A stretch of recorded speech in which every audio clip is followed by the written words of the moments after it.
നിങ്ങളെ കാണണമെന്ന് പറഞ്ഞത് ഇന്നലെ ബഡ്ജറ്റായിരുന്നു.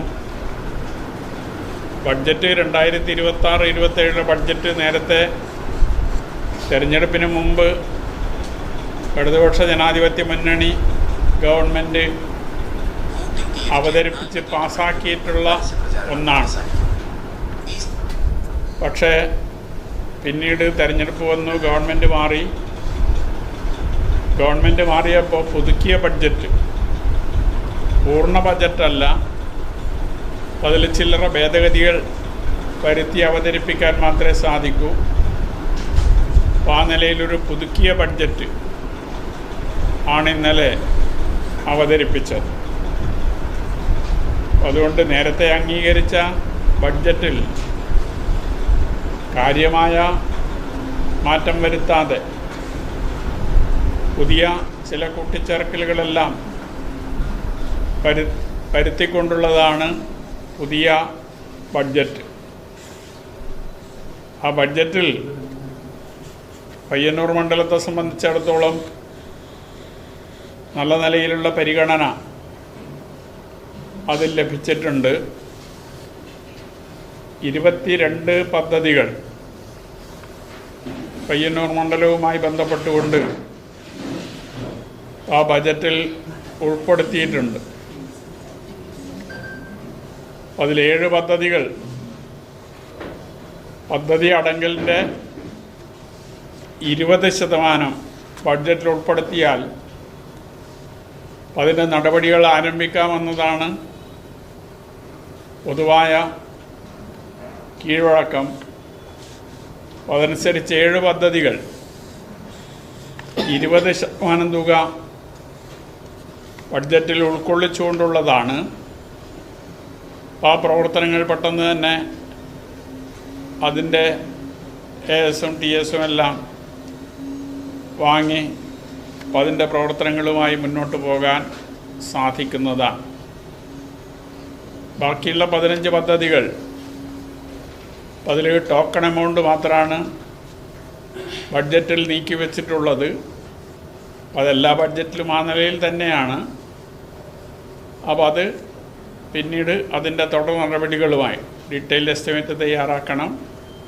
പിന്നീട് അതിൻ്റെ TSും ASും എല്ലാം വാങ്ങേണ്ടതുണ്ട്. അതിന് ഫണ്ട് അനുവദിക്കേണ്ടതുണ്ട്. ആ നിലയിലുള്ളതാണ് 15 ഇനങ്ങൾ ഉള്ളത്. ഏതായാലും പയ്യന്നൂരിനെ സംബന്ധിച്ചിടത്തോളം പുതിയ ബസ് സ്റ്റാൻഡ് വലിയൊരു വിഷയമായി നിലനിൽക്കുന്നതാണ്. പതിറ്റാണ്ടുകളായി നിലനിൽക്കുന്ന ഒരു വിഷയമാണ്. സാധാരണ ബസ് സ്റ്റാൻഡുകൾ തദ്ദേശ സ്ഥാപനങ്ങളുടെ പരിധിയിൽ വരുന്നതാണ്. ഗവൺമെൻറ് നേരിട്ടതിന് സാമ്പത്തിക സഹായം നൽകാറില്ല.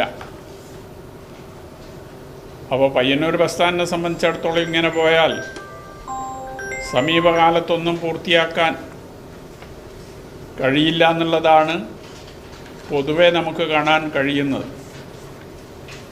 അപ്പം അങ്ങനെ വരുമ്പോൾ എന്താ മാർഗം എന്ന നിലയിലൊരു ആലോചന നടത്തിയപ്പോൾ കേന്ദ്ര ഫണ്ട് അതിനുവേണ്ടി അനുവദിക്കാം എന്ന ഒരു ഉപദേശം ലഭിക്കുകയുണ്ടായി.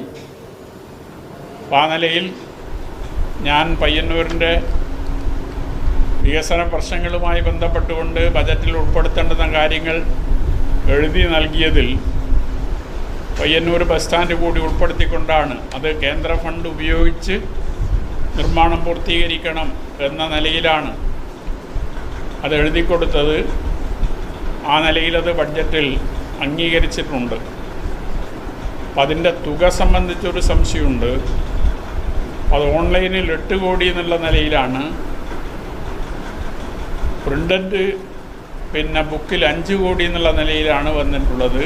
അത് അടുത്ത തിരുവനന്തപുരം തിങ്കളാഴ്ച ബജറ്റ് സമ്മേളനമുണ്ട്. പോയാൽ അത് നമുക്ക് സംശയം ദൂരീകരിക്കാൻ സാധിക്കുന്നതാണ്.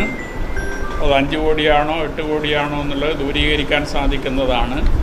കാരണം ഡീറ്റെയിൽഡ് എസ്റ്റിമേറ്റ് ഒന്നും നേരത്തെ ഇല്ലാത്തത് കൊണ്ട് ഞാൻ എഴുതി കൊടുത്തപ്പോൾ ഇത്ര സംഖ്യ എന്നുള്ളത് അതിൽ ഉൾപ്പെടുത്തിയിരുന്നില്ല.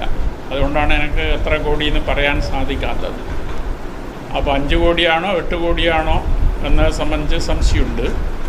ഏതായാലും കേന്ദ്ര ഫണ്ട് ഉപയോഗിച്ച് ആ ബസ് സ്റ്റാൻഡ് പൂർത്തീകരിക്കുന്നതിന് വേണ്ടിയുള്ള പണം അനുവദിക്കാൻ ഗവൺമെൻറ് തത്വത്തിൽ അംഗീകരിച്ചിട്ടുണ്ട്. അത് പയ്യന്നൂരിനെ സംബന്ധിച്ചിടത്തോളം ബസ് സ്റ്റാൻഡിൻ്റെ കാര്യത്തിൽ ഒരു ശാപമോക്ഷത്തിന് ഇടവരുത്തും എന്ന് തന്നെയാണ് പ്രതീക്ഷിക്കുന്നത്. അതോടൊപ്പം തന്നെ ആ ബസ് സ്റ്റാൻഡ് കൊണ്ട് പ്രയോജനമുണ്ടാകണമെങ്കിൽ നാഷണൽ ഹൈവേയുമായി ബന്ധിപ്പിക്കുന്ന ഒരു പുതിയ റോഡ് വേണമെന്ന ആവശ്യം നേരത്തെ തന്നെ നിലനിൽക്കുന്നതാണ്. നേരത്തെ നേവൽ അക്കാഡമിയുടെ ഭാഗമായി ഒരു റോഡ് പ്രപ്പോസൽ ഉണ്ടായിരുന്നു. പിന്നീട് നേവൽ അക്കാഡമി ആ പ്രപ്പോസൽ ഉപേക്ഷിച്ചു.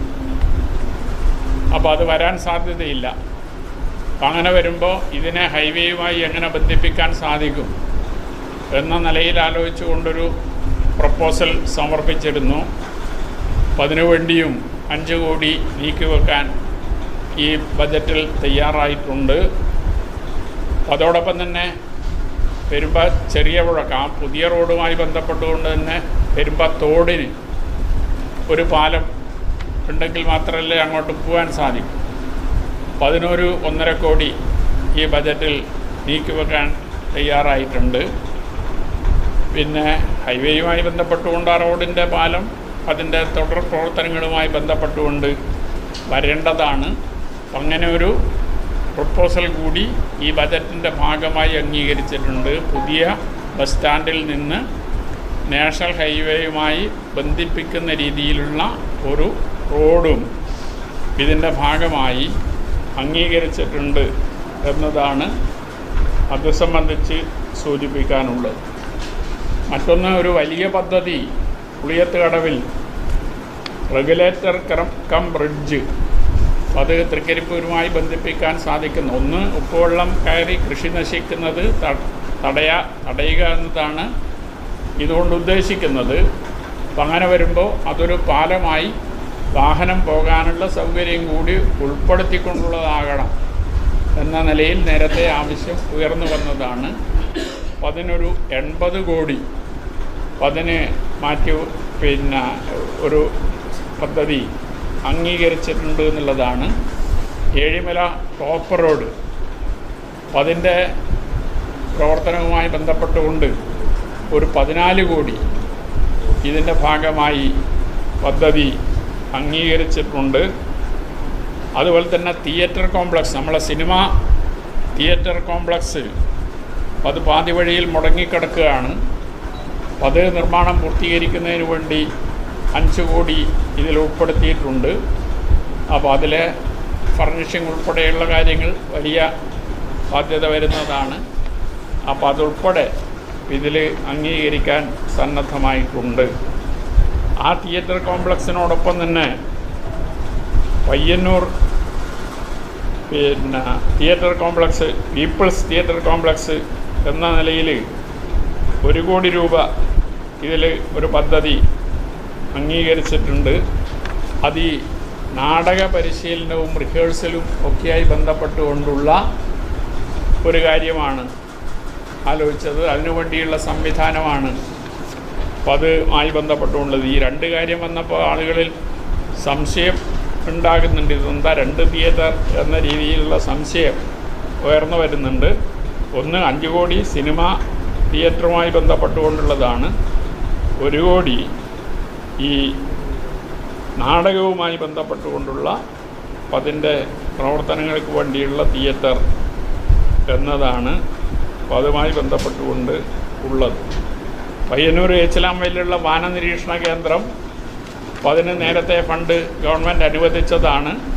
അപ്പോൾ അതിൻ്റെ പദ്ധതി പൂർത്തീകരണവുമായി ബന്ധപ്പെട്ടുകൊണ്ട് അത് മതിയാകില്ല എന്ന് കണ്ട് അത് പൂർത്തീകരിക്കാൻ ആവശ്യമായ രീതിയിലുള്ള 1 കോടി രൂപ ഇതിൽ അംഗീകരിച്ചിട്ടുണ്ട്. ചെറുപുഴ പഞ്ചായത്തിൽ ഒട്ടേറെ പദ്ധതികൾ ഇതുമായി ബന്ധപ്പെട്ടുകൊണ്ട് അംഗീകരിച്ചിട്ടുണ്ട്. പുളിങ്ങോം ടൗൺ നവീകരണവുമായി ബന്ധപ്പെട്ടുകൊണ്ടൊരു 50 ലക്ഷത്തിൻ്റെ പദ്ധതി ഇതിൽ അംഗീകരിച്ചിട്ടുണ്ട്.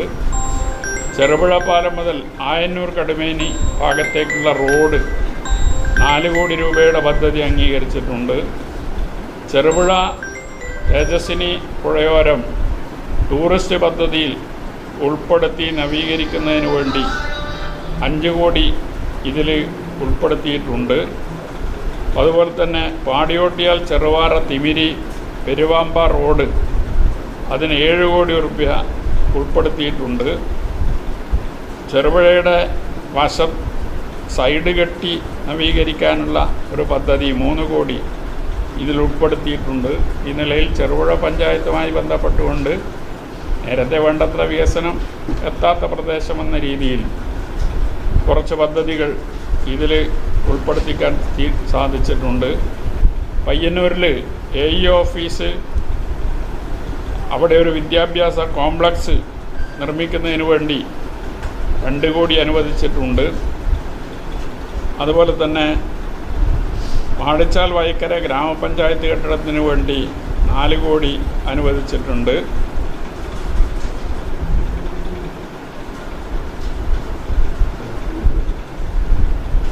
എരമം IT പാർക്ക് അല്ലെങ്കിൽ വ്യവസായ പാർക്ക് അതേതാണെന്ന് ഇതുവരെ ഉറപ്പ് വരുത്തിയിട്ടില്ല. അത് രണ്ടും ചേർത്തുകൊണ്ടാണ് ഇപ്പോൾ ബഡ്ജറ്റിൽ പേര് തന്നെ ഉള്ളത്. IT പാർക്കിന് വ്യവസായ പാർക്കിന് എന്ന് പറഞ്ഞുകൊണ്ടാണുള്ളത്. ഒരു 5 കോടി രൂപ അതിനു വേണ്ടി പദ്ധതി അംഗീകരിച്ചിട്ടുണ്ട്. കരിവള്ളൂർ ഹയർ സെക്കൻഡറി സ്കൂളിൻ്റെ ഗ്രൗണ്ട് നവീകരണവുമായി ബന്ധപ്പെട്ടുകൊണ്ട് 50 ലക്ഷം രൂപ അനുവദിച്ചിട്ടുണ്ട്. വെട്ടിക്കുളം ബീച്ച് നവീകരണത്തിന് വേണ്ടി 1 കോടി രൂപ അനുവദിച്ചിട്ടുണ്ട്. അരവഞ്ചാല് പുറക്കുന്ന മാധവങ്ങലം റോഡ് അപ്പോൾ അതിന് 5 ലക്ഷം രൂപ അനുവദിച്ചിട്ടുണ്ട്. നമ്മുടെ സുബ്രഹ്മണ്യ സ്വാമി ക്ഷേത്രം ചിറ നവീകരണത്തിന് അത് സൗന്ദര്യവൽക്കരണം നടപ്പാക്കാനും 1 കോടി രൂപ അനുവദിച്ചിട്ടുണ്ട്. കോറും ഹയർ സെക്കൻഡറി കെട്ടിടം അതിന് 1 കോടി രൂപ അനുവദിച്ചിട്ടുണ്ട്. അപ്പോൾ ഈ നിലയിലുള്ള ഒട്ടേറെ പദ്ധതികൾ ഈ ബജറ്റുമായി ബന്ധപ്പെട്ടുകൊണ്ട് അനുവദിക്കാൻ സന്നദ്ധമായിട്ടുണ്ട് എന്നതാണ് സൂചിപ്പിക്കാനുള്ളത്. അപ്പോൾ ഞാൻ തുടക്കത്തിൽ പറഞ്ഞു ബഡ്ജറ്റ് നേരത്തെ LDF ഗവൺമെൻറ്റിൻ്റെ കാലത്ത് അംഗീകരിച്ചതാണ്, നിയമസഭ പാസ്സാക്കിയതാണ്.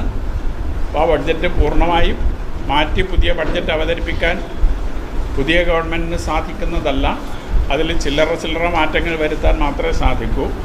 അപ്പോൾ ആ നിലയിലാണ് പുതുക്കിയ ബഡ്ജറ്റ് ഈ നിയമസഭയിൽ ഇന്നലെ അവതരിപ്പിച്ചിട്ടുള്ളത്. അതിൽ പയ്യന്നൂരിൻ്റെ ആവശ്യകതയുമായി തട്ടിച്ചു നോക്കുമ്പോൾ ഒട്ടേറെ ആവശ്യങ്ങൾ ഇനിയും നമുക്ക് നേടിയെടുക്കാനുണ്ട്.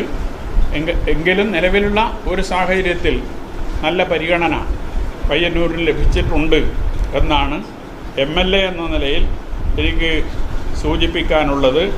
ബാക്കിയുള്ള കാര്യങ്ങൾ നമുക്ക് നേടിയെടുക്കുന്നതിന് വേണ്ടിയുള്ള പരിശ്രമം നടത്തേണ്ടതുണ്ട്. അപ്പോൾ പയ്യന്നൂരിൻ്റെ വികസനവുമായി ബന്ധപ്പെട്ടുകൊണ്ട് സമഗ്രമായൊരു വികസന രേഖയ്ക്ക് രൂപം നൽകണം എന്ന് നേരത്തെ തന്നെ അഭിപ്രായപ്പെട്ടിട്ടുള്ളതാണ്. അത് ഈ ബഡ്ജറ്റ് സമ്മേളനം കഴിയുന്നതോടുകൂടി വിപുലമായ ഒരു വികസന സെമിനാർ സംഘടിപ്പിച്ചുകൊണ്ട് ജനങ്ങളുടെ അതുപോലെ തന്നെ സംഘടനകളുടെ അതോടൊപ്പം തദ്ദേശ ഭരണാധികാരികളുടെ ഒക്കെ അഭിപ്രായങ്ങൾ കേട്ട് ഒരു വികസന രേഖയ്ക്ക് രൂപം നൽകാൻ സാധിക്കണം എന്നതാണ് ആഗ്രഹം. അപ്പം അതിനൊരു കരട് വികസന രേഖ തയ്യാറാക്കി അതിൽ അവതരിപ്പിക്കും. അപ്പം അതിൽ ഉയർന്നു വരുന്ന അഭിപ്രായങ്ങൾ ഉൾപ്പെടെ വെച്ചുകൊണ്ട് ആ വികസന രേഖയ്ക്ക് അന്തിമ രൂപം നൽകാൻ സാധിക്കണം. അതോടൊപ്പം തന്നെ അതിന് മുൻഗണന നിശ്ചയിക്കാൻ സാധിക്കണം എന്ന അഭിപ്രായമുണ്ട്. വളരെ പെട്ടെന്ന് നമുക്ക് നടപ്പാക്കേണ്ടുന്ന പദ്ധതികൾ ഏതൊക്കെ, ഒരല്പം സാവകാശമെടുത്തുകൊണ്ട് നടപ്പാക്കേണ്ടുന്ന പദ്ധതികൾ ഏതൊക്കെ എന്ന രീതിയിൽ മുൻഗണന നിശ്ചയിച്ചുകൊണ്ട് അത് പ്രാവർത്തികമാക്കുന്നതിന് വേണ്ടിയുള്ള ശ്രമങ്ങളുമായി മുന്നോട്ട് പോകണം എന്നതാണ് നിലവിലുള്ള ഒരു ധാരണ. അപ്പോൾ ആ നിലയിലേക്ക് ഏറെ വൈകാതെ തന്നെ ഈ ബജറ്റ് സെഷൻ അവസാനിച്ചതിന് ശേഷം അപ്പോൾ അതിൻ്റെ നടപടികളുമായി മുന്നോട്ട് പോകും.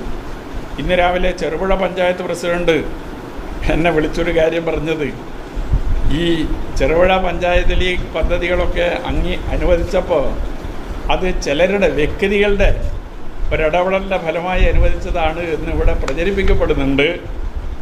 അത് സംബന്ധിച്ചൊരു കാര്യം സൂചിപ്പിക്കണം എന്നാവശ്യപ്പെടുകയുണ്ടായി. വ്യക്തികളൊക്കെ നിവേദനം കൊടുത്തിട്ടുണ്ടാകാം.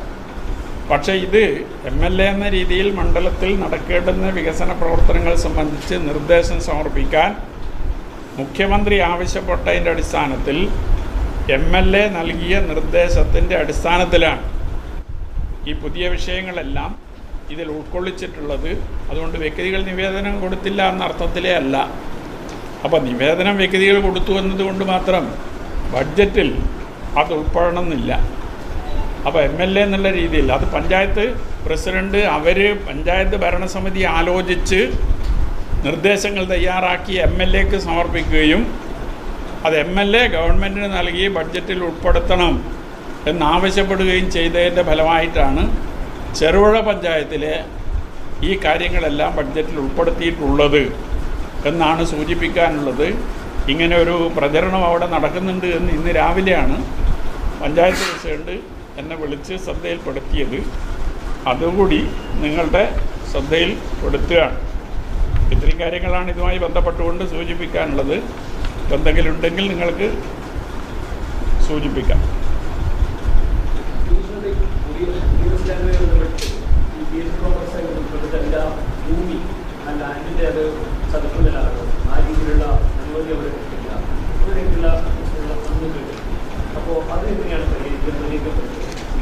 അല്ല, അനുമതിയൊക്കെ നേരത്തെ കിട്ടിയതിൻ്റെ അടിസ്ഥാനത്തിലാണല്ലോ അതിൻ്റെ നിർമ്മാണ പ്രവർത്തനങ്ങൾ പൂർത്തീകരിക്കുന്ന ഘട്ടത്തിലേക്ക്. സിനിമാ കോംപ്ലക്സ്, തിയേറ്റർ കോംപ്ലക്സിൻ്റെ നിർമ്മാണം ഏതാണ്ട് പൂർത്തീകരിക്കുന്ന ഘട്ടത്തിലാണ്.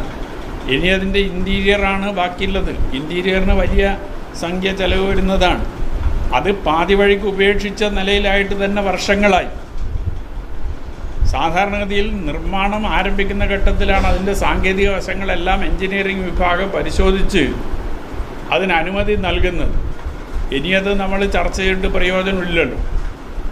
അപ്പോൾ കെട്ടിട നിർമ്മാണം പൂർത്തീകരിച്ചിട്ടുണ്ട്.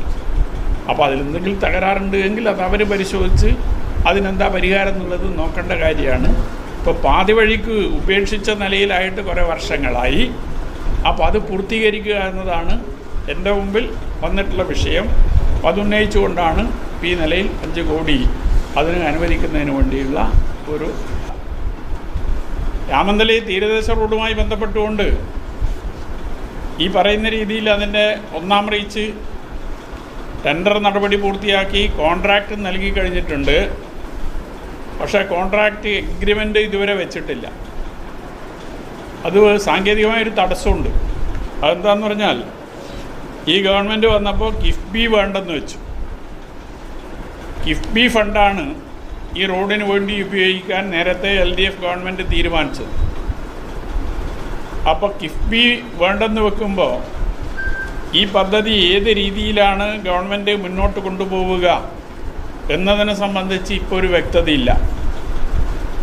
ആ വ്യക്തത വരുത്തിയാൽ മാത്രമേ അതിൻ്റെ പ്രവർത്തനങ്ങൾ ആരംഭിക്കാൻ സാധിക്കൂ. ആ വ്യക്തത വളരെ പെട്ടെന്ന് തന്നെ വരുത്താൻ സാധിക്കും എന്നാണ് ഞാൻ ഇടപെട്ടപ്പോൾ മനസ്സിലാക്കാൻ കഴിഞ്ഞിട്ടുള്ളത്. ഞാനൊരു ഇടപെടൽ നടത്തിയിട്ടുണ്ട്. അപ്പോൾ അത് പെട്ടെന്ന് തന്നെ വ്യക്തത വരും. അതിനനുസരിച്ച് ആ കാര്യങ്ങൾ, ആ പദ്ധതി എന്തായാലും മുടങ്ങില്ല. ആ പദ്ധതി മുന്നോട്ട് പോകും. ഈ കിഫ്ബി ഫണ്ട് പ്രവർത്തനം തൽക്കാലം നിർത്തിവെക്കാൻ ഗവൺമെൻറ് നിർദ്ദേശം നൽകിയ സാഹചര്യത്തിൽ എങ്ങനെയാണിത് എന്നത് സംബന്ധിച്ചാണ് ഒരു വ്യക്തത വരുത്തേണ്ടത്. അത് ഗവൺമെൻറ് പെട്ടെന്ന് തന്നെ വരുത്തും എന്ന് പറഞ്ഞിട്ടുണ്ട്. പിന്നെ ഇപ്പോൾ 35 കോടി രൂപ ഈ 1ാം റീച്ചിൻ്റെ കോമ്പൻസേഷൻ നൽകുന്നതിന് വേണ്ടി അനുവദിച്ചിട്ടുണ്ട് എന്നാണ് മനസ്സിലാകുന്നത്. ആദ്യ ഗഡു എന്നുള്ള രീതിയിൽ 35 കോടി അനുവദിച്ചിട്ടുണ്ട് എന്നാണ് മനസ്സിലാകുന്നത്. അതും ഇത് സംബന്ധിച്ചൊരു തീരുമാനം വന്നാലേ കൊടുക്കാൻ കഴിയൂ. അപ്പം അതിന് പുറമെ ഇവിടെ നിന്ന് ഈ എക്വിസിഷൻ വിഭാഗം ഒരു സംശയം ഗവൺമെൻറ്റിൻ്റെ ശ്രദ്ധയിൽപ്പെടുത്തിയിട്ടുണ്ട് എന്ന് അവരുമായി ബന്ധപ്പെട്ടപ്പോൾ അവർ പറഞ്ഞിട്ടുണ്ട്. അപ്പം അതെന്താന്ന് പറഞ്ഞാൽ കെട്ടിടം പൂർണ്ണമായി പൊളിക്കേണ്ടുന്നതിന് എങ്ങനെയാണ് കോമ്പൻസേഷൻ നൽകേണ്ടത് എന്നത് സംബന്ധിച്ചൊരു വ്യക്തത ഉത്തരവിലുണ്ട്, ഗവൺമെൻറ് ഉത്തരവിലുണ്ട്. അതനുസരിച്ചാണ് ഇവർ ഇത് കണക്കാക്കിയിട്ടുള്ളത്. പക്ഷേ അതേ മാനദണ്ഡം ഭാഗികമായി പൊളിക്കേണ്ടുന്ന കെട്ടിടത്തിനും ബാധകമാണോ എന്ന ഒരു സംശയം, എല്ലാം സംശയമാണല്ലോ ഉയർന്നു വരിക, ഉദ്യോഗസ്ഥർക്കുണ്ടായി. അതുകൊണ്ട് അതിലൊരു വ്യക്തത വേണമെന്ന് പറഞ്ഞ് അവരൊരു കത്തെഴുതി. ആ കത്തിന് ഇതുവരെ മറുപടി വന്നിട്ടില്ല. അതുകൊണ്ടാണ് ഈ വന്ന ഫണ്ട് കൊടുക്കാൻ സാധിക്കാത്തത് എന്ന് ഇവിടുത്തെ എക്വിസിഷൻ ഡെപ്യൂട്ടി കളക്ടറുമായി ബന്ധപ്പെട്ടുകൊണ്ട് അഭിപ്രായം പറയുന്നുണ്ട്. ഞാൻ അദ്ദേഹത്തെയും വിളിച്ചിരുന്നു, ബന്ധപ്പെട്ടിരുന്നു. അപ്പോൾ അങ്ങനെ ഒരു സാങ്കേതിക വിഷയം അവരും പറയുന്നുണ്ട്. ഏതായാലും ഈ രണ്ട് പ്രശ്നത്തിനും അടിയന്തര പരിഹാരം കാണാൻ സാധിക്കും എന്ന് തന്നെയാണ് കരുതുന്നത്. അപ്പോൾ അത് പരിഹാരം കണ്ട് ഉടനെ അതിൻ്റെ പ്രവർത്തനം നടത്താൻ സാധിക്കും. കോൺട്രാക്റ്റ് കൊടുത്തതാണ്, കോൺട്രാക്റ്റ് എടുത്തു കഴിഞ്ഞിട്ടുണ്ട്. പക്ഷേ അതിൻ്റെ എഗ്രിമെൻറ്റ് ഇതുവരെ വെച്ചിട്ടില്ല. എഗ്രിമെൻറ്റ് വെക്കാതിരിക്കുന്നത് ഈ ഒരു സാങ്കേതിക തടസ്സം മൂലമാണ്. അത് പെട്ടെന്ന് തന്നെ നീക്കി അതിൻ്റെ പ്രവർത്തനം മുന്നോട്ട് കൊണ്ടുപോകാൻ സാധിക്കും എന്നാണ് കരുതുന്നത്. അല്ല, ഈ പദ്ധതിയൊന്നും ഇതുകൊണ്ട് നിർത്തിവെക്കില്ല. ഫണ്ടിന് വേറെ എന്താണ്, കിഫ്ബിക്ക് പകരം എന്താണ് ഫണ്ട് എന്നുള്ളതാണ് ഗവൺമെൻറ് തീരുമാനിക്കേണ്ടത്. ആ കാര്യത്തിലേ ഉള്ളൂ. കിഫ്ബി വഴി നടപ്പാക്കാൻ തീരുമാനിച്ച വികസന പ്രവർത്തനങ്ങൾ ഇപ്പോൾ തടയില്ല എന്നതാണ് വ്യക്തമാക്കിയിട്ടുള്ളത്. അതിന് എന്താണ് ബദൽ മാർഗമെന്ന് ഇപ്പോഴും സർക്കാർ പറഞ്ഞിട്ടില്ല. അത്രയേ ഉള്ളൂ. പെട്ടെന്ന് അതിൻ്റെ ഒരു തീരുമാനം ഉണ്ടാകും. നിയോജക മണ്ഡലാടിസ്ഥാനത്തിൽ MLAയുടെ വിദ്യാഭ്യാസ പരിപാടിയുടെ ഭാഗമായി SSLC, +2, LSS, USS, NMMS ഈ വിഭാഗങ്ങൾക്കുള്ള ഒരാദരവ് നൽകാൻ ആലോചിച്ചിരുന്നു. അതിൽ SSLC, +2 കുട്ടികൾക്കുള്ള ആദരവ് ഈ 28-ാം തീയതി അടുത്ത ഞായറാഴ്ച രാവിലെ കണ്ടോത്ത് കൂർമ്പ ഓഡിറ്റോറിയത്തിൽ വെച്ച് നടത്താൻ തീരുമാനിച്ചിട്ടുണ്ട്. ബഹുമാനപ്പെട്ട ജില്ലാ കളക്ടറാണ് അത് ഉദ്ഘാടനം ചെയ്യുന്നത്. അപ്പോൾ അതിൽ കരിയർ ഗൈഡൻസുമായി ബന്ധപ്പെട്ടുകൊണ്ട് പ്രശസ്തരായ വ്യക്തികൾ ക്ലാസ് കൈകാര്യം ചെയ്യുന്നുണ്ട്. എല്ലാ കുട്ടികൾക്കും മൊമെൻറ്റോ, SSLC, +2 കുട്ടികൾക്ക് അതിൽ വെച്ച് മൊമെൻറ്റോ നൽകുന്നുണ്ട്. അതിൻ്റെ കൂടെ ഇപ്പോൾ മറ്റ് ബിരുദ പഠനവുമായി ബന്ധപ്പെട്ടുകൊണ്ട് റാങ്ക് ലഭിച്ച കുട്ടികളെയും അതിൽ ആദരിക്കണമെന്ന് തീരുമാനിച്ചിട്ടുണ്ട്. ഈ SSLC, +2മായി ബന്ധപ്പെട്ടുകൊണ്ട് CBSE സിലബസിൽ പഠിച്ച കുട്ടികളെ പരിഗണിക്കേണ്ടതില്ലേ എന്ന ഒരു ചോദ്യം പല ഭാഗങ്ങളിൽ നിന്ന് ഉയർന്നു വരുന്നുണ്ട്. ഇതുവരെ പരിഗണിച്ചിട്ടില്ല. അതിലെന്താ വിഷയം എന്ന് പറഞ്ഞാൽ, നമ്മളിപ്പോൾ SSLC, +2 ലിസ്റ്റ് സ്കൂളുകളിൽ നമുക്ക് ശേഖരിക്കാൻ സാധിക്കുന്നതാണ്. CBSE നമുക്ക് ആ നിലയിൽ സാധിക്കുന്നതല്ല. അപ്പോൾ അവരുടെ അടുത്ത് പ്രത്യേക അപേക്ഷ വാങ്ങേണ്ടി വരും. ആ അപേക്ഷ വാങ്ങി ഈ 28-നകം അത് തയ്യാറാക്കി മൊമെൻറ്റോ തയ്യാറാക്കി കൊടുക്കാൻ സാധിക്കുമോ എന്നുള്ള ഒരു സംശയം ചിലർ പ്രകടിപ്പിക്കുന്നുണ്ട്. ഏതായാലും ഇന്ന് രാത്രി നമ്മൾ ഓൺലൈനായിട്ട് അതിൻ്റെ കമ്മിറ്റി ഒന്നും ഇരിക്കുന്നുണ്ട്. ഈ CBSEക്കാരെ എങ്ങനെ അതിൽ ഉൾപ്പെടുത്താൻ സാധിക്കുമോ, എന്തെങ്കിലും സാങ്കേതിക തടസ്സമുണ്ടോ എന്ന കാര്യം ആലോചിക്കുന്നതിന് വേണ്ടി ഇന്ന് രാത്രി ഞങ്ങൾ അതിൻ്റെ മീറ്റിംഗ് കമ്മിറ്റിയുടെ യോഗം ഓൺലൈനായി വിളിച്ചു ചേർത്തിട്ടുണ്ട്. അതിൽ CBSE പ്രശ്നം ഞങ്ങൾ ചർച്ച ചെയ്ത് ഒരു തീരുമാനത്തിലെത്തും. എന്തായാലും ഭാവിയിൽ അത് പരിഹരിക്കേണ്ടതാണ് എന്ന അഭിപ്രായം തന്നെയാണ് MLA എന്ന നിലയിൽ എനിക്കുള്ളത്.